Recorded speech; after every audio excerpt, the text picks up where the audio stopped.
This is a closed circle event for the military elite, Carly. It's not a family BBQ. I can't have a civilian like you ruining Josh's image in front of his superiors.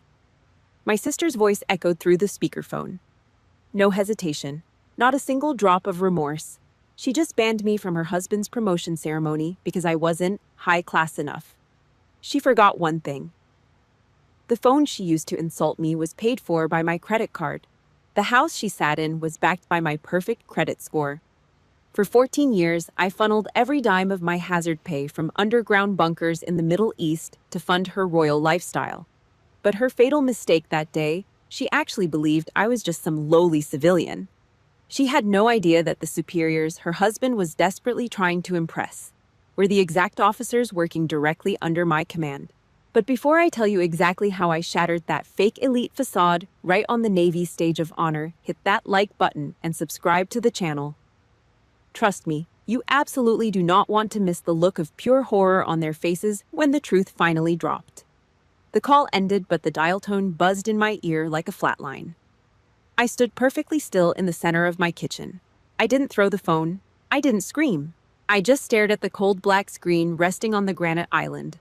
My jaw locked. Bone ground against bone, sending a sharp shooting ache straight up into my temples. I placed both hands flat on the edge of the stone counter. I leaned my weight forward, pressing down hard. I pressed until my knuckles went dead white, the blood abandoning the skin, just like the warmth completely abandoned my chest. 14 years. That was how long I'd been writing the checks. I looked down at the mug of black coffee sitting near my hand.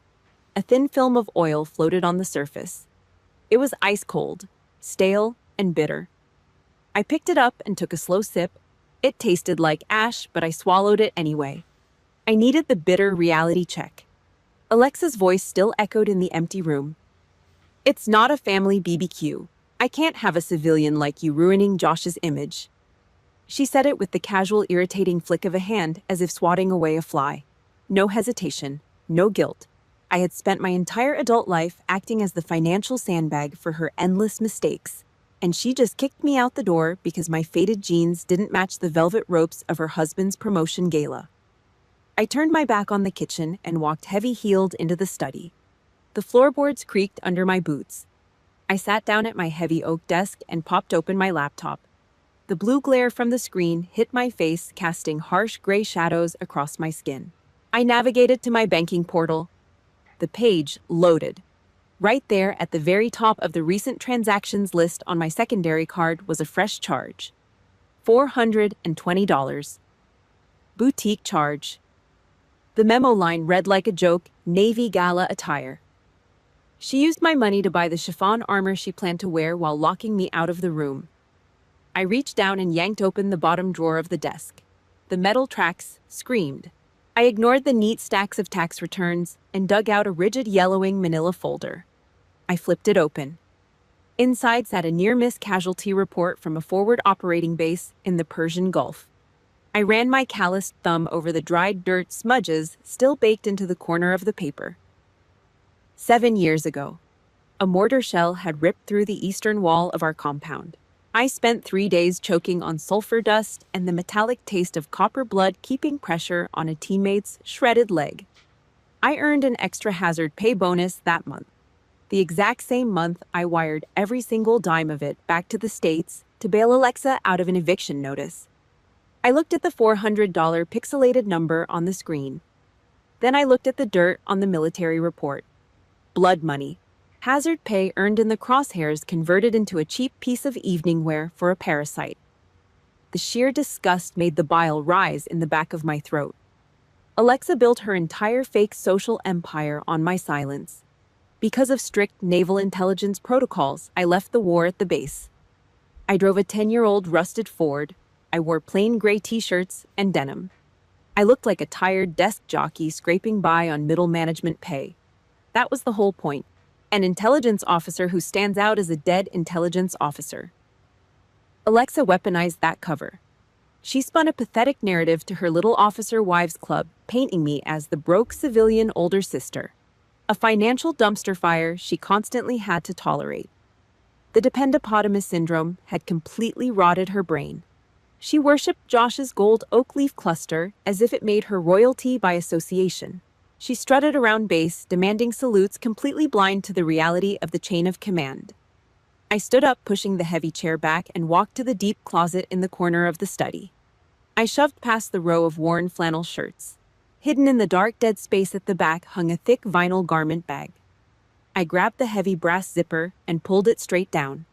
The stark, blinding white fabric of my navy dress whites absorbed the dim light of the room. I reached out my fingers, tracing the razor-sharp crease of the shoulder. My hand brushed against the cold, heavy metal pinned to the collar. The silver oak leaf. O5. Commander. Right below it sat the campaign ribbons. Rows of combat deployments, intelligence commendations, and a purple heart. Medals earned in rooms without windows and deserts without mercy. Alexa wanted to play military-class warfare. She had absolutely no idea she was picking a fight with the very ghost who owned her husband's battlefield. I pulled the zipper back up. The teeth locked together with a sound like a body bag being sealed shut. I walked back to the desk and sat in the blue glow of the screen.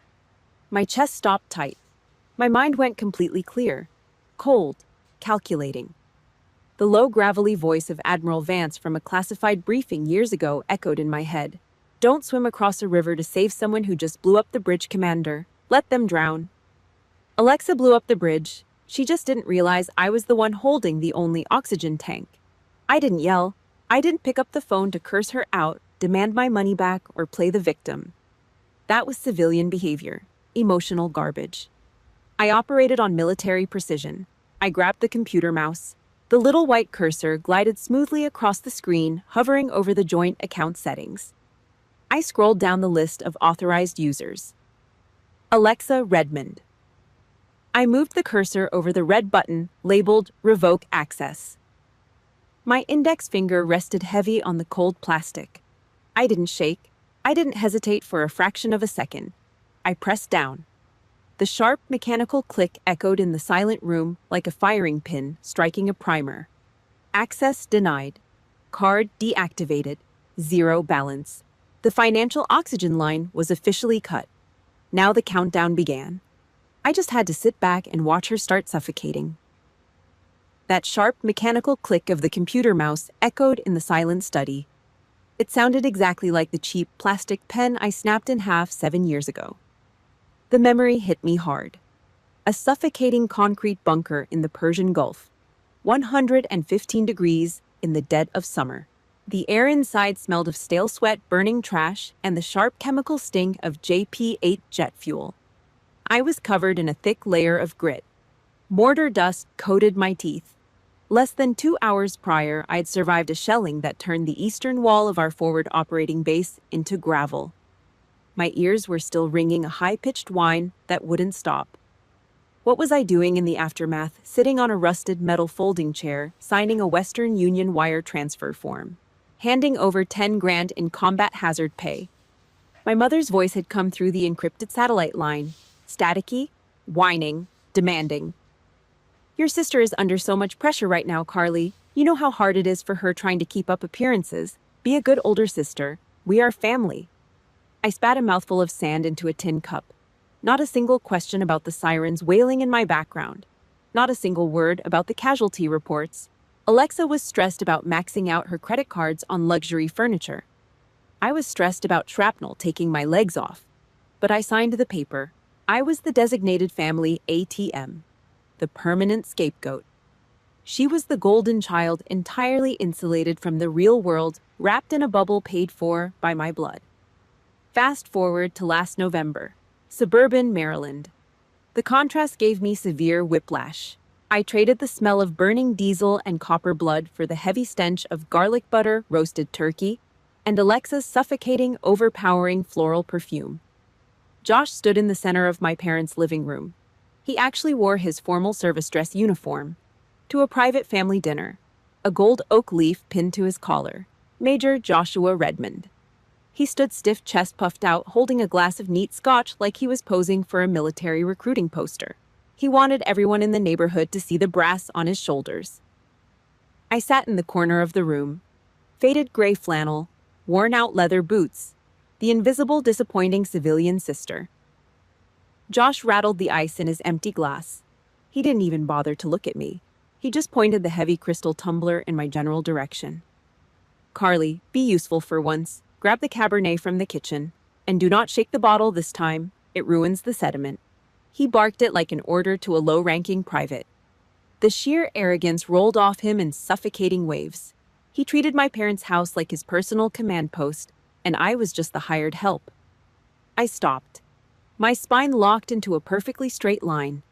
Muscle memory from 20 years of standing at attention kicked in. I could have broken his jaw right there. I could have pulled rank, flashed my military ID, and watched his knees buckle on the faux hardwood floor. An 04 major barking orders at an 05 commander. In the real Navy, I could have ended his career before dessert. But I didn't. I kept my cover. I walked into the kitchen and got the damn wine. We sat down at the dining table. The verbal abuse quickly shifted targets. Alexa leaned over her plate of mashed potatoes, pointing her silver fork directly at Paul. Paul, my fiancé, a man who spent his days running a nonprofit organization, swinging hammers, and building transitional shelters for homeless combat veterans. A man with more quiet dignity in his dirt-stained fingernails than Josh had in his entire puffed-up chest. I just don't get it, Paul, Alexa sneered, taking a heavy gulp of the wine I just poured for her. There is zero money in charity, no prestige at all. You are basically a glorified social worker. Look at Josh. Only military officers actually command respect in the real world. Josh smirked, adjusting his crisp cuffs. My parents nodded along in silent agreement, chewing their food, completely enabling the disrespect. My blood turned to battery acid. The muscles in my neck tightened like steel cables. I dropped my fork.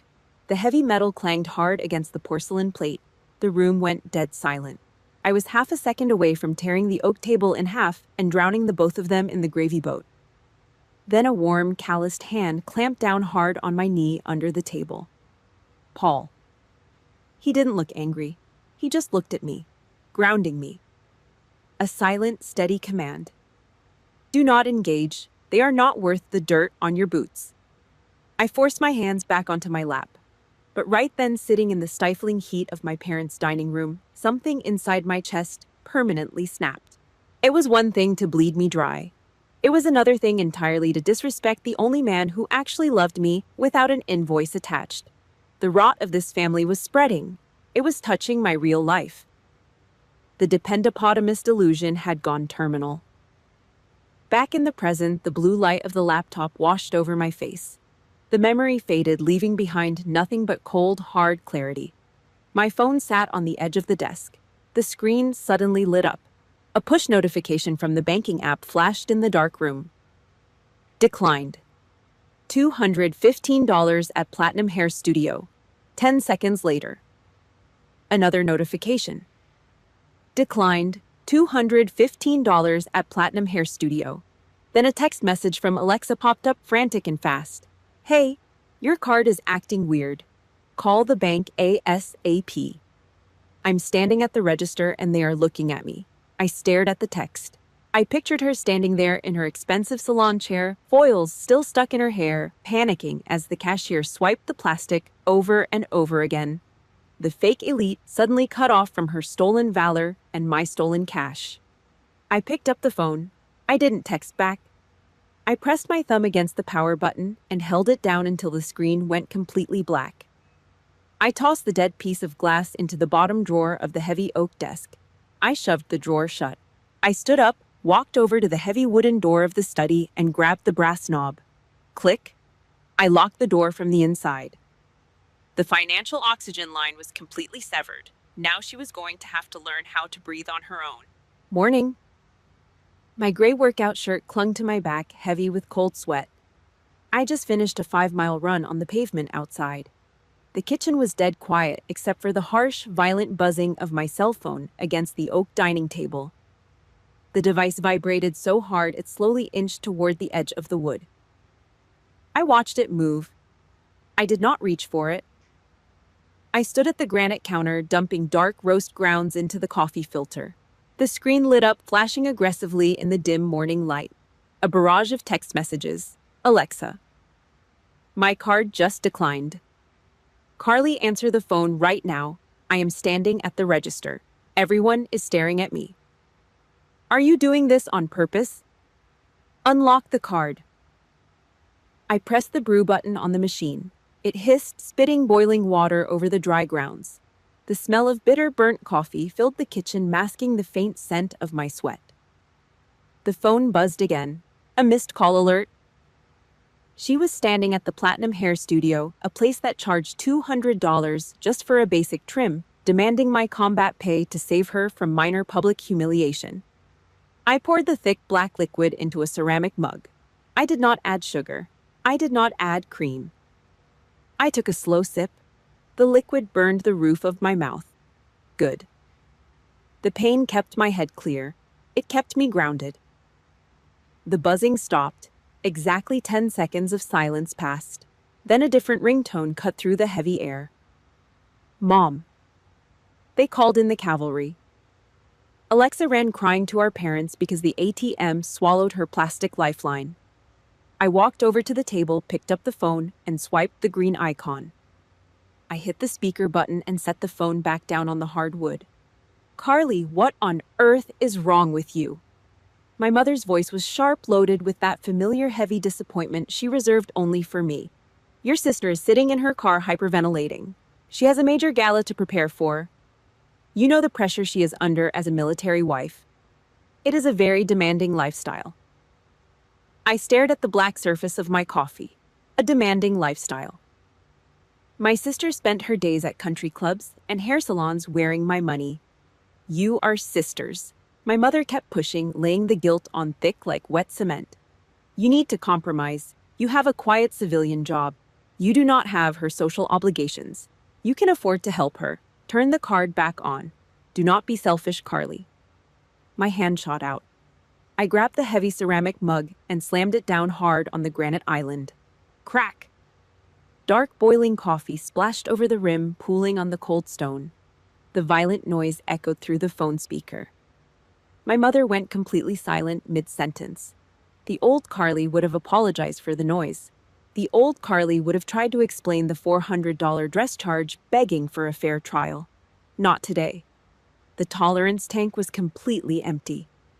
I leaned over the counter, my face inches from the microphone at the bottom of the phone. I did not yell. My voice dropped low. Cold, stripped of any human emotion. It was the exact tone I used when interrogating hostile targets in the Gulf. Listen to me very carefully, Mom. I am not her emergency landing pad. I am not her bank. That card is locked. It stays locked permanently. Excuse me? My mother gasped. Her pitch went high, trembling with fabricated outrage.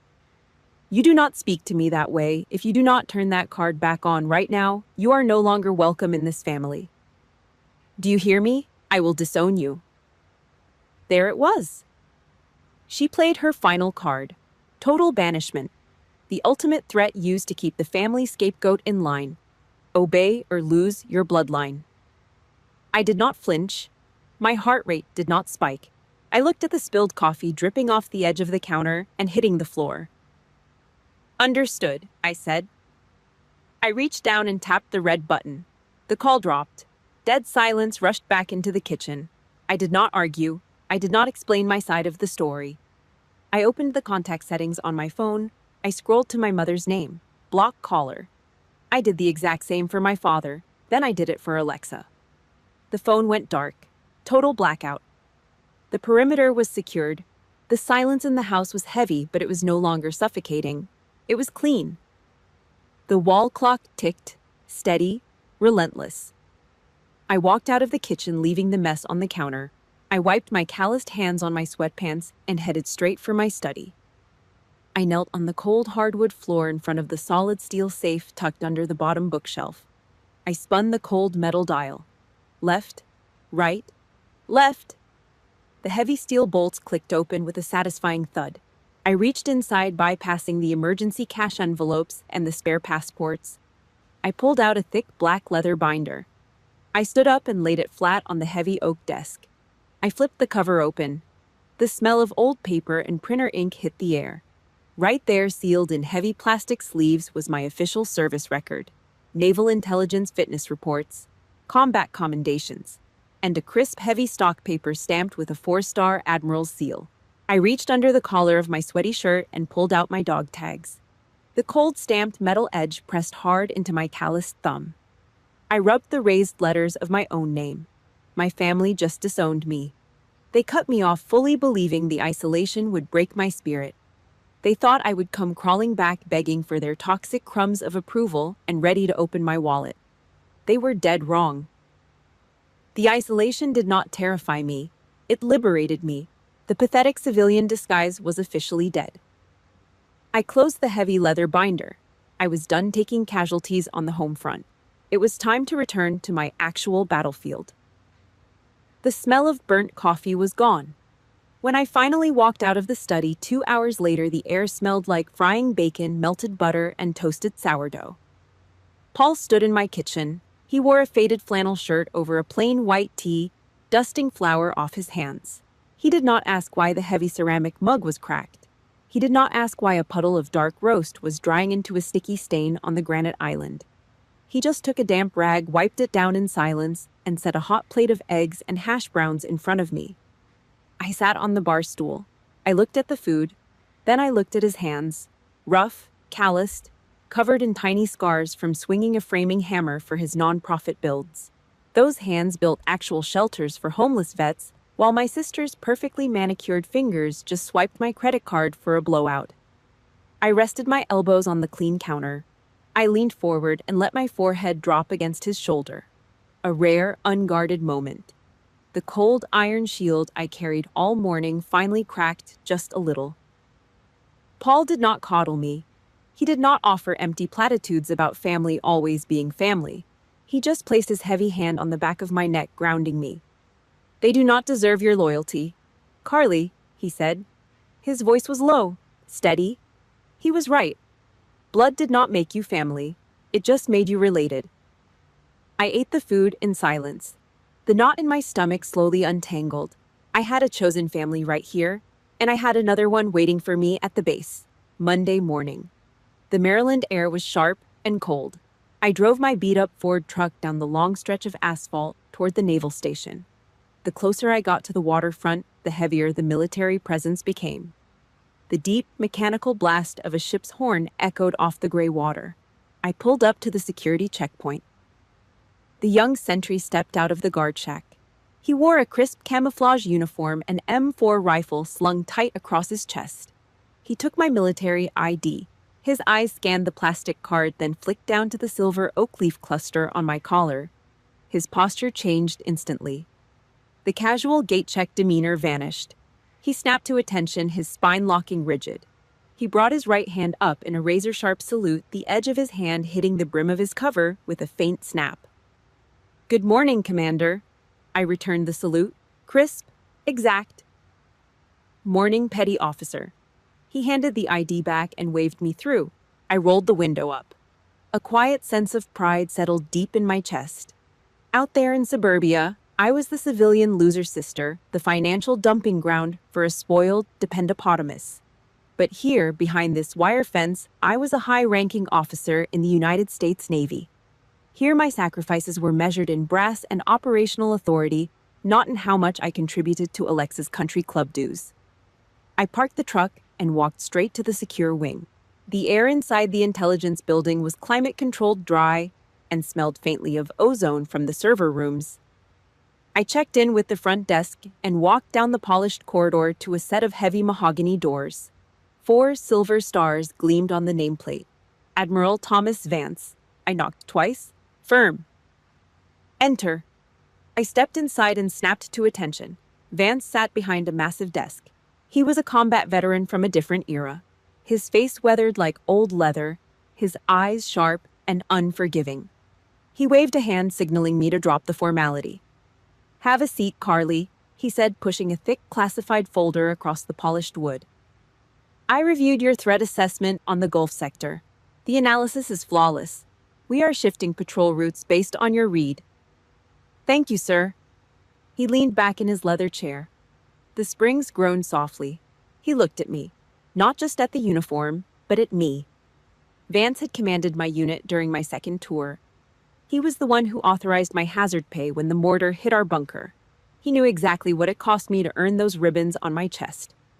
"You look tense, Commander," he said, his voice losing the sharp edge of an admiral and taking on the heavy timbre of a father figure. "More than usual, and I know the difference between operational stress and civilian garbage." I looked at the oak desk.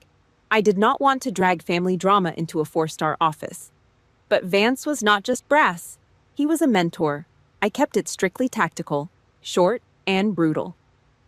"I cut my sister's financial supply line yesterday, sir. She banned me from her husband's promotion ceremony this weekend because I am not military elite enough for their image." Vance stopped. He did not offer pity. Pity was for civilians. He reached down into the bottom drawer of his desk. He pulled out a wooden humidor, flipped the latch, and extracted a thick, dark cigar. He rolled it slowly between his thumb and index finger, his eyes locking onto mine.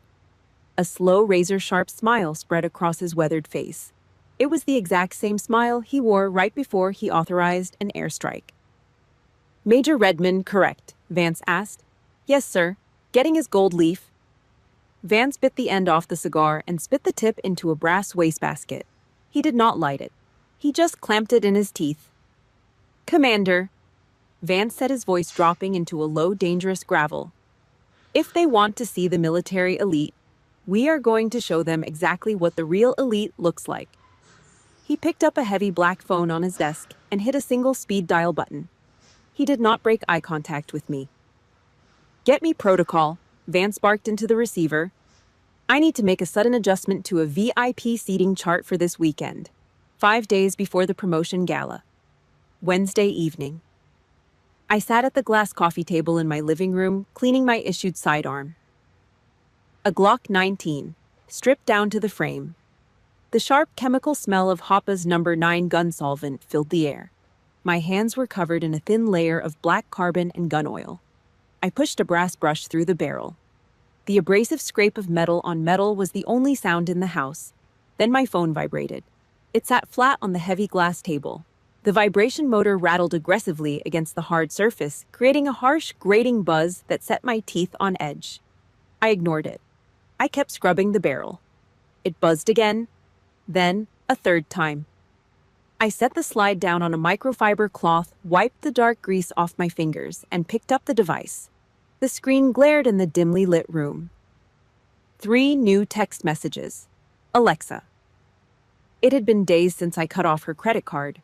I figured she was texting to finally apologize, or maybe to beg, or maybe to throw another tantrum about being financially stranded at a high-end salon. I unlocked the screen.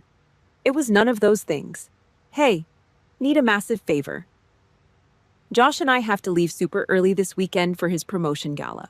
We need to mingle with the senior officers before the crowd gets there. Are you free to come over, watch the dogs, and do a deep clean of the downstairs floors?" The cleaning lady canceled. "Thanks." I stared at the glowing white text bubbles. I read the words 3 times. My brain actually struggled to process the sheer, unadulterated audacity staring back at me. She did not mention the locked credit card. She completely bypassed the fact that she had just publicly banned me from this exact same military gala for not being elite enough.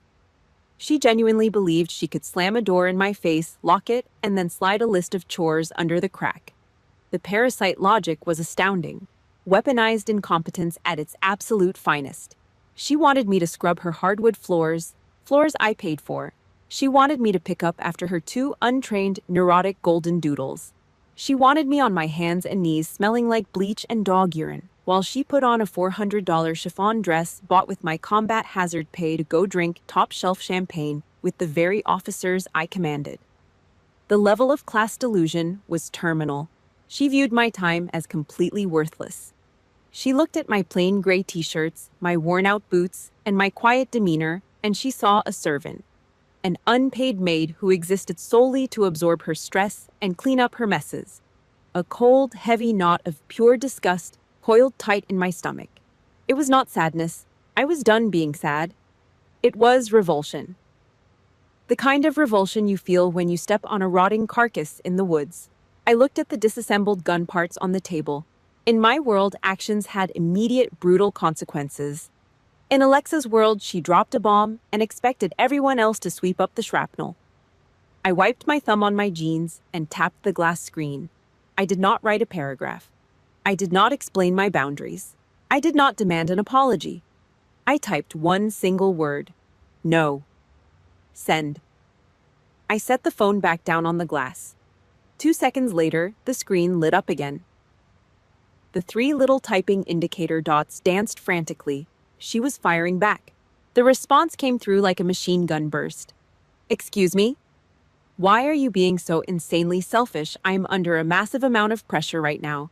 You have no idea what it takes to be a military wife at this level. You just sit at a civilian desk all day. You have nothing going on this weekend. Just help me out. Family helps family, Carly. My blood turned to ice water. The muscles in my jaw tightened until my teeth ground together.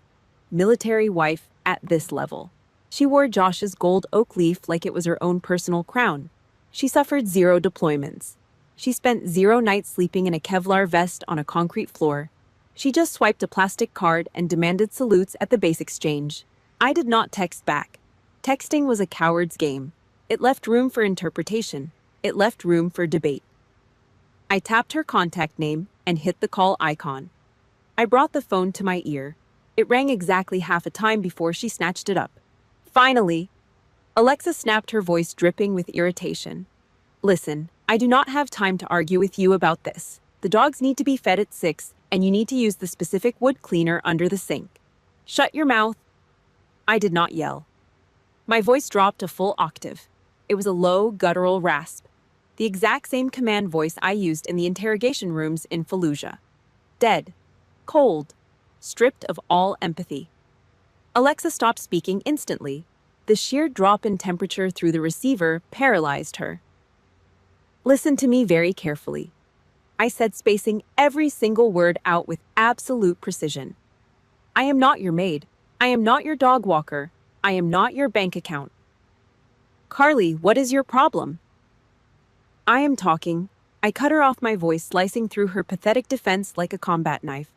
You wanted to play elite society. You wanted to lock me out. Congratulations. The door is locked. From this exact second forward, you are on your own. Do not ever ask me for anything again. You are dead to me. I pulled the phone away from my ear. I did not wait for her to gasp. I did not wait for her to cry. I pressed the red button. The call ended. I went into the settings.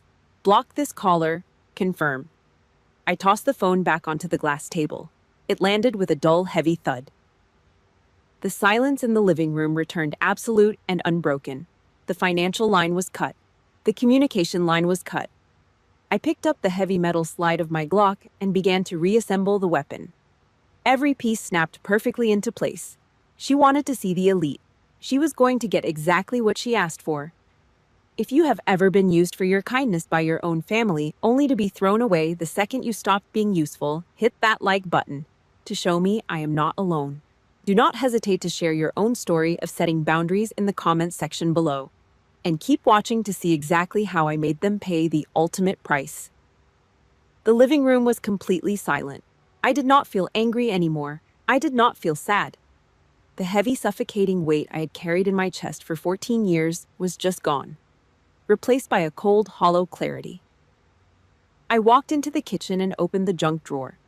I pulled out a heavy pair of steel utility shears. I went back to my desk, grabbed the backup physical copy of the joint credit card, and clamped the cold steel over the magnetic strip. Snap. The thick plastic cracked in half. I cut it again and again. Tiny pieces of worthless plastic rained down into the wastebasket.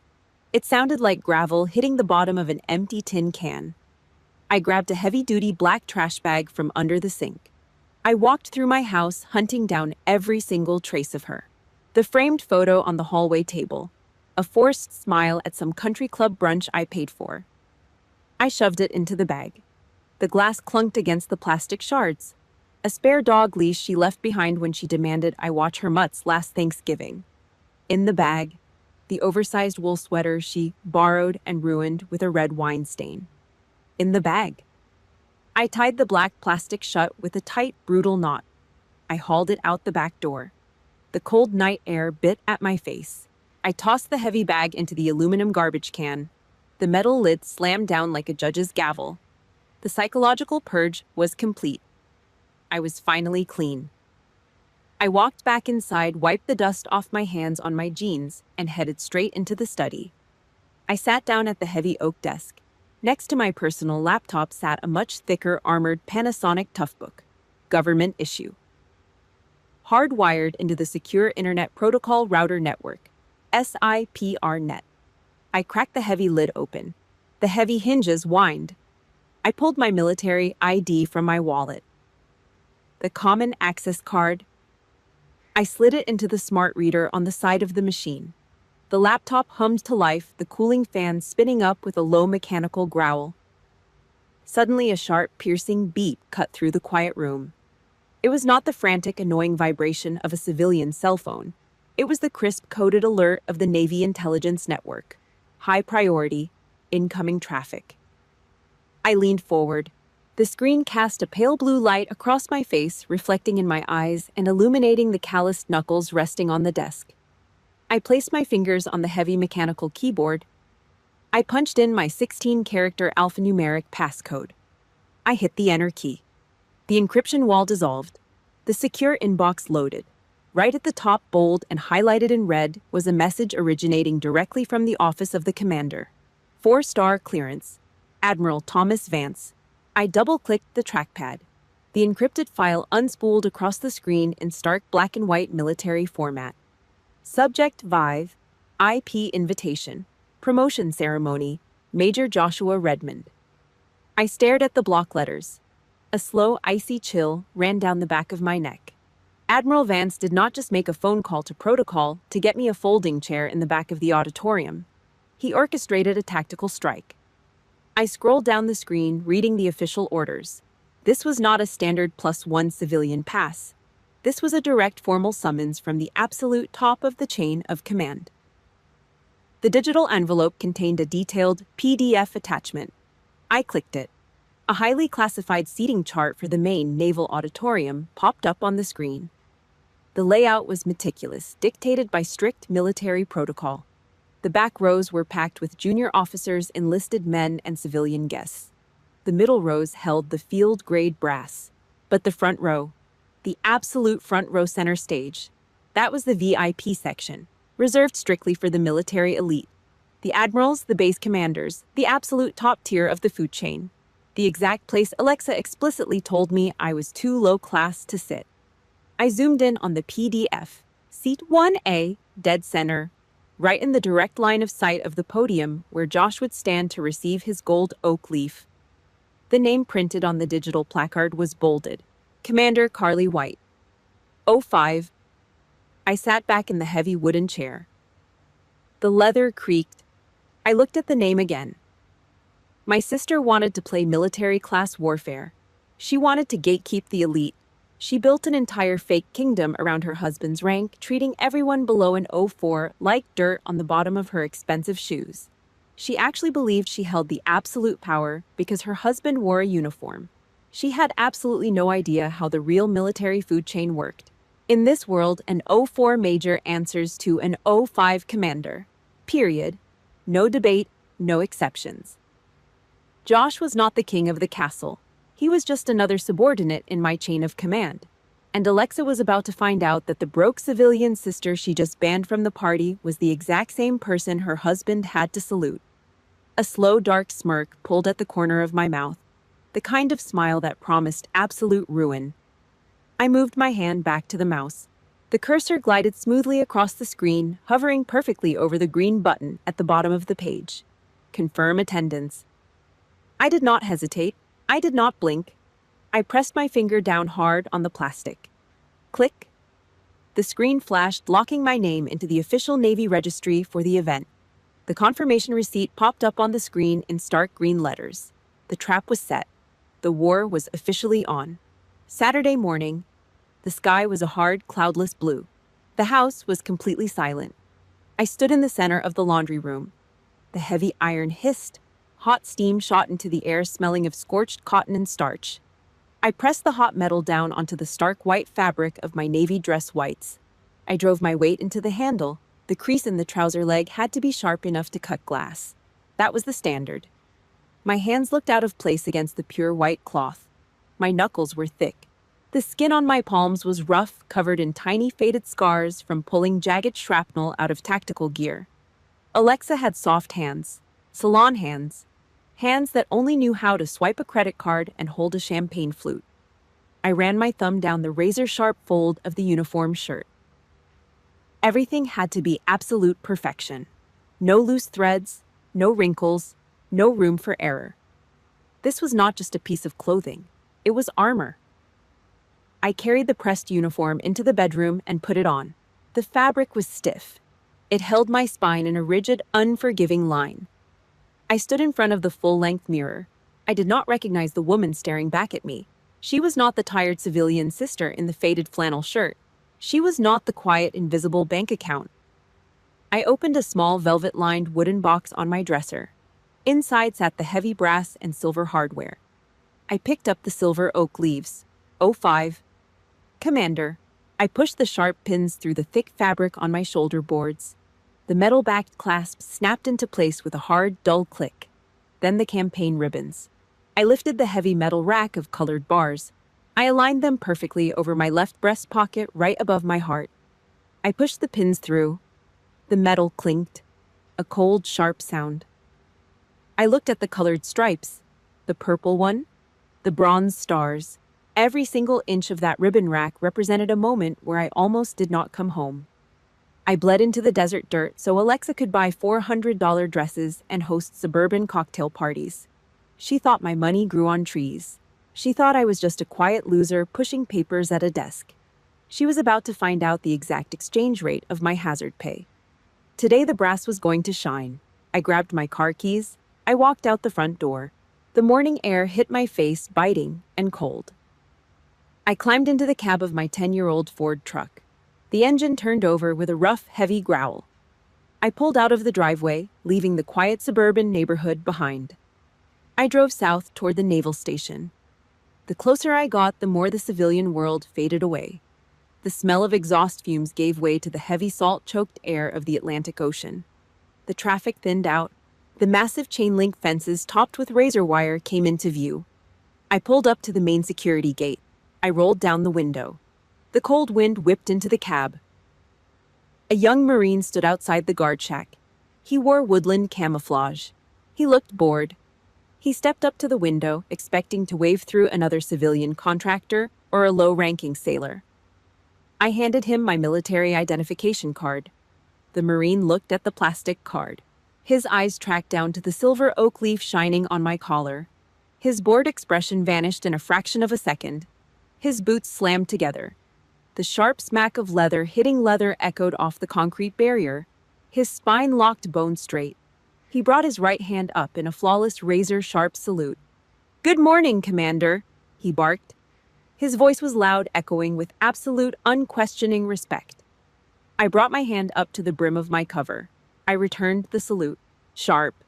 Exact. "Morning, Marine." He handed the card back and stepped back, waving me through the heavy steel gates. I rolled the window up. My family treated me like a stray dog. They locked me out, used me up, and threw me away. But here on this asphalt, I commanded an entire base.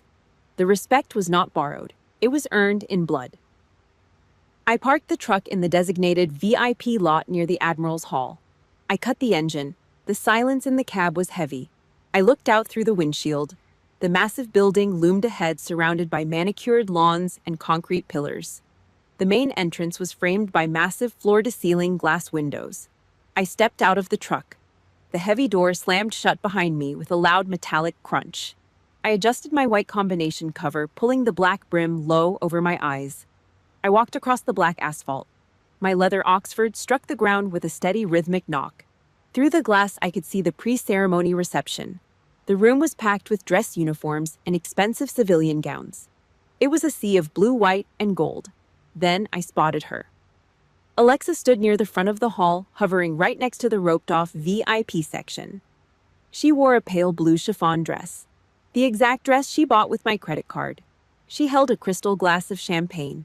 She was laughing loudly, tossing her hair back desperately, trying to hold the attention of a group of senior officer wives.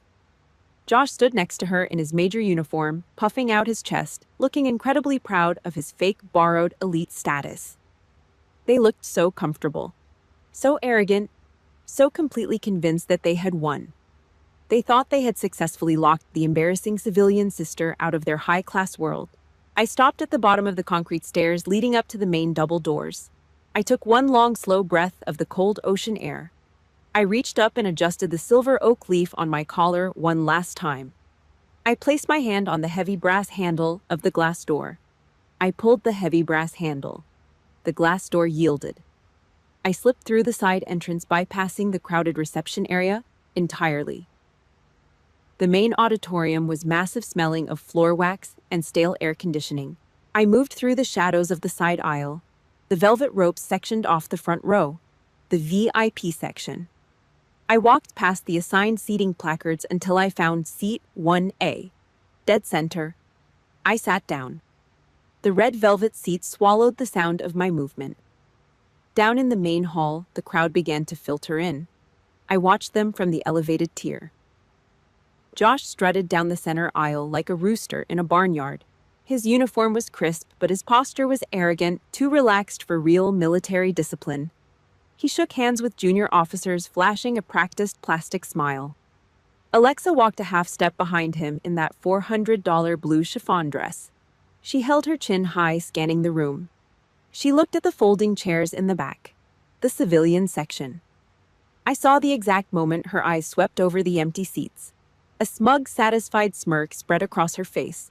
She leaned over and whispered something to Josh. He nodded, looking equally relieved. They honestly believed they had won.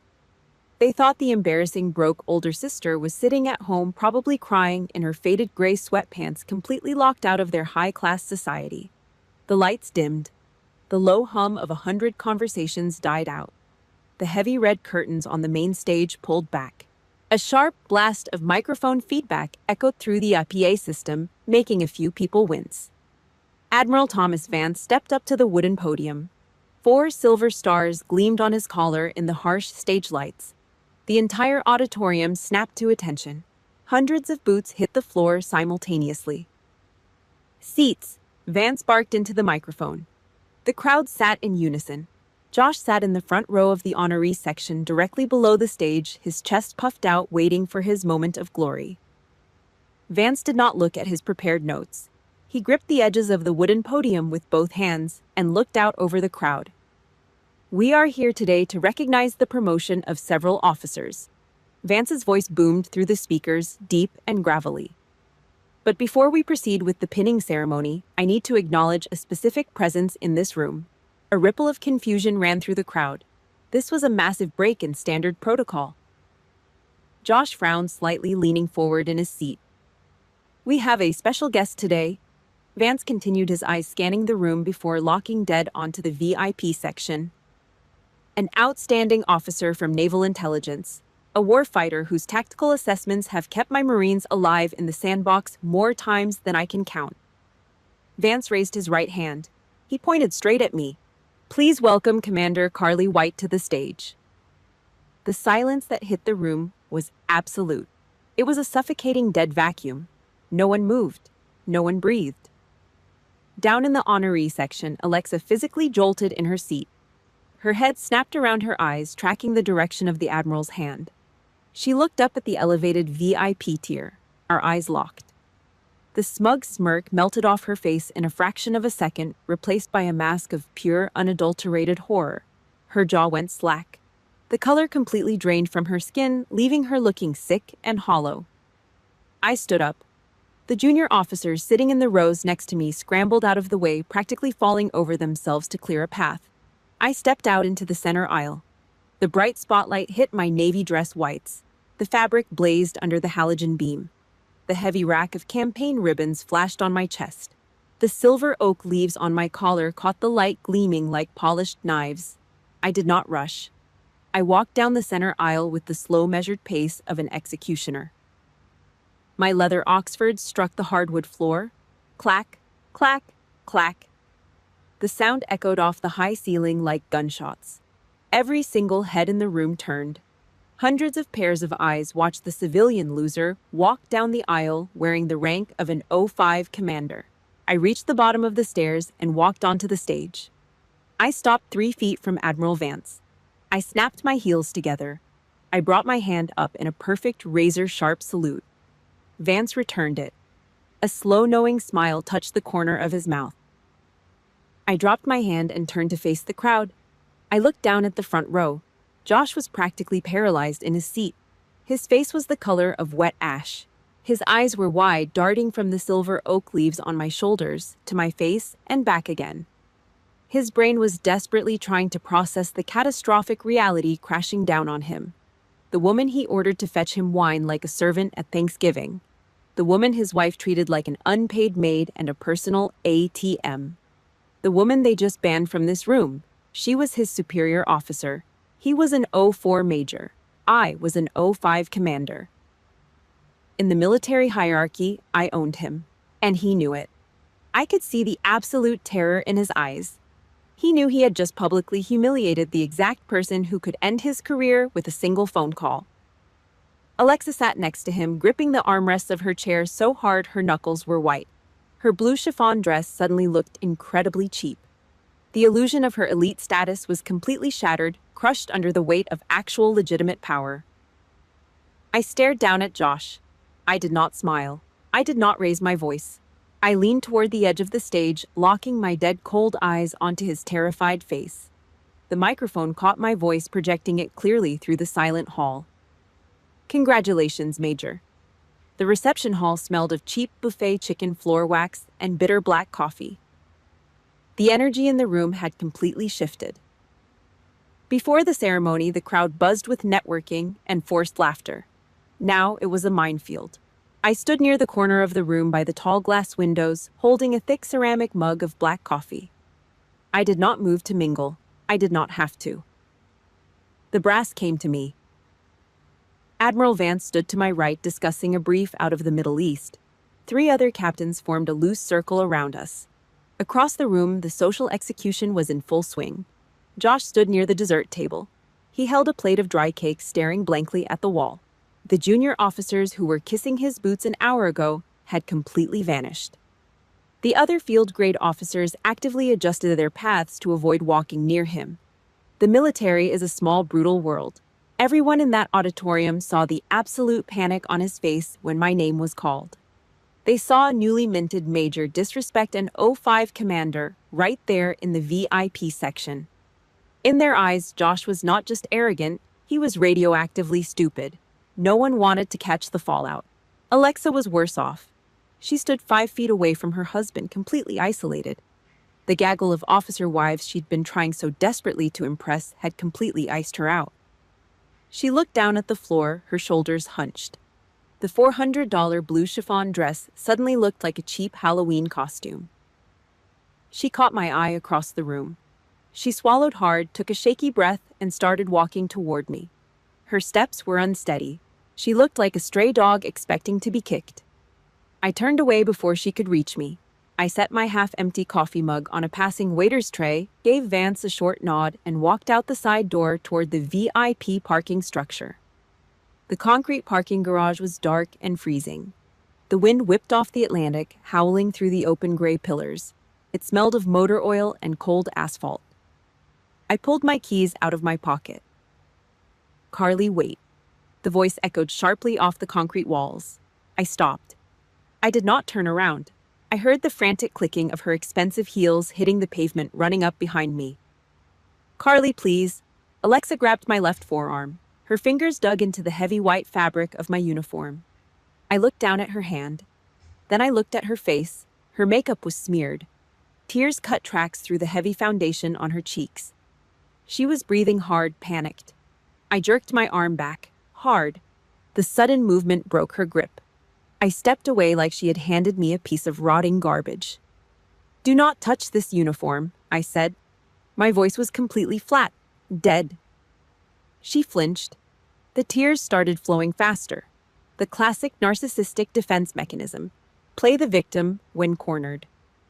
"Why did you do this to me?" she cried, her voice cracking. Why did you lie? You let me make a complete fool out of myself in front of Josh's command. You purposefully humiliated me. I stared at her. The sheer delusion was almost clinical. She just watched her husband's career implode because of her own arrogance, and she was still trying to twist the knife into me. I never lied, I said. I never hid my rank. You just never bothered to ask. For 14 years, you never asked what I did in the Gulf. You never asked how I earned the money I sent you. You were too busy trying to figure out if my faded jeans made you look bad in front of your fake friends. I am sorry, she sobbed, throwing her hands up. Okay, I am sorry I was stressed. You know the pressure I am under, but you cannot cut me off like this. The credit card, Carly. Josh's new salary does not kick in for months. We have car payments. We have the mortgage. You cannot just leave us with nothing. We are family. She dropped to her knees right there on the cold, oil-stained concrete. The blue chiffon dress soaked up the dirty puddle of water on the floor. She grabbed the crease of my white uniform trousers. Please, she begged, looking up at me, her face contorted in a pathetic, ugly mess. Just turn the card back on. I will fix this. I will tell Mom and Dad you were right. Just do not cut me off. She was not crying for me. She was crying for the bank account. I looked down at her. I did not feel an ounce of pity. I did not feel anger. I felt absolutely nothing. The blood tie was completely dead.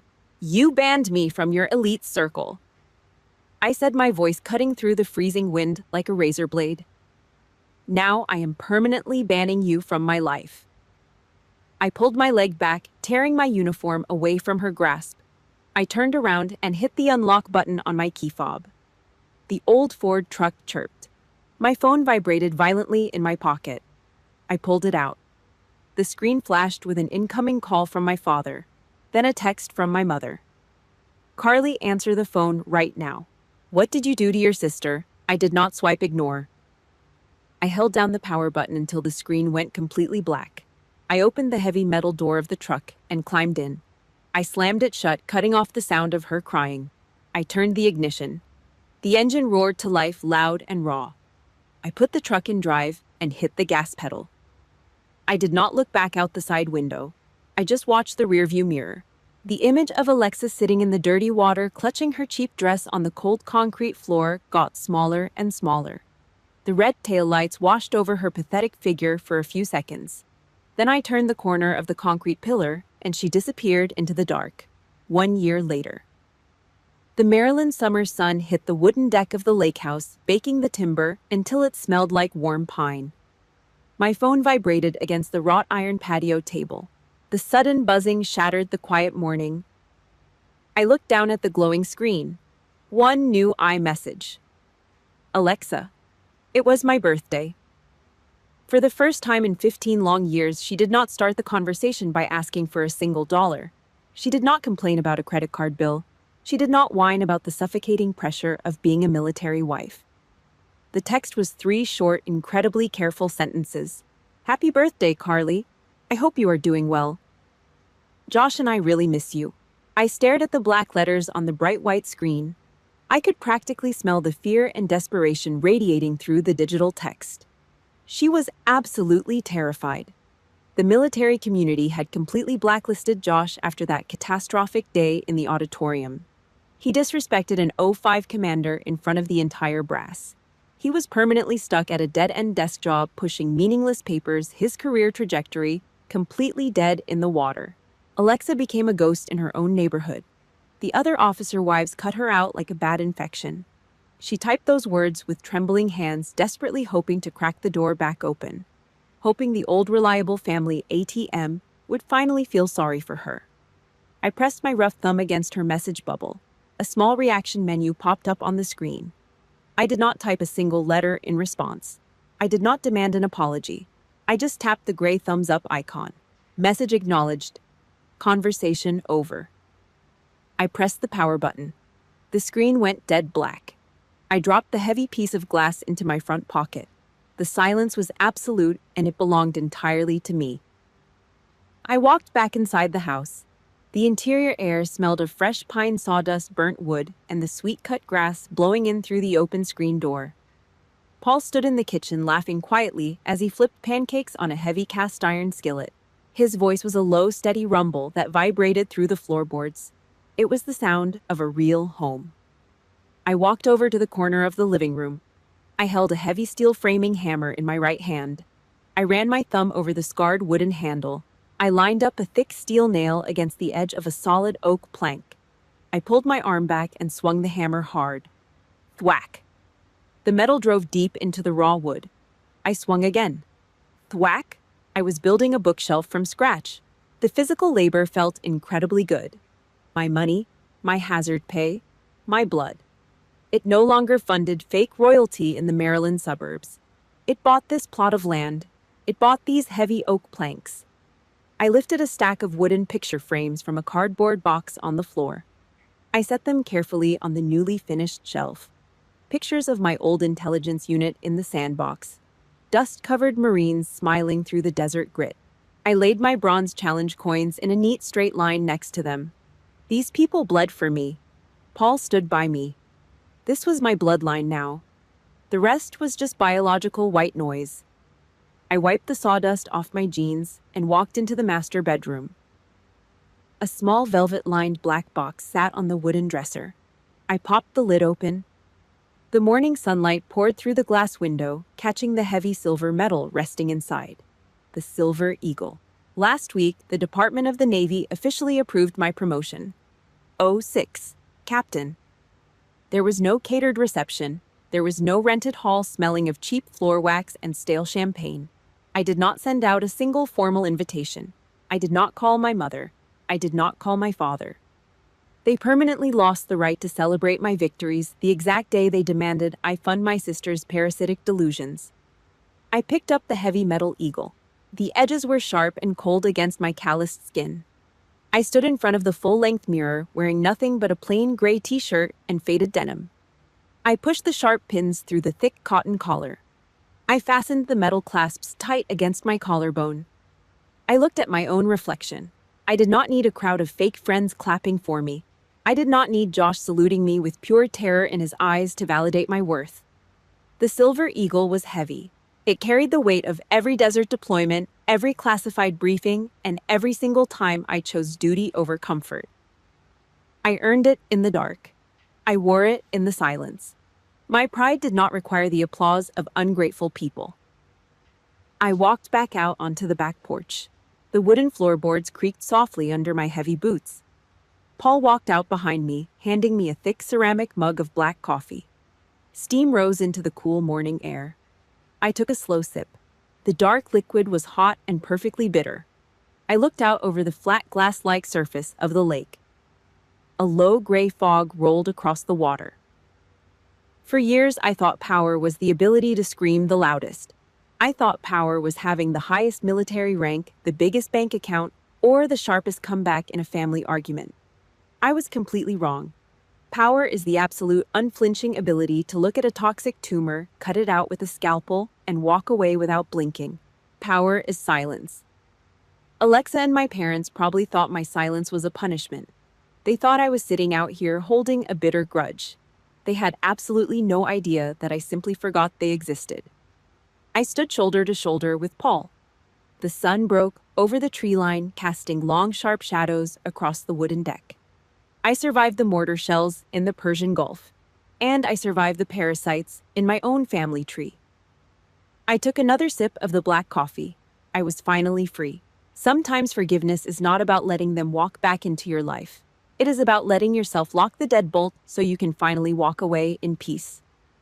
If you agree with me, hit that like button, subscribe to the channel, and share your own experience of setting a permanent boundary down in the comment section below. I will see you in the next story.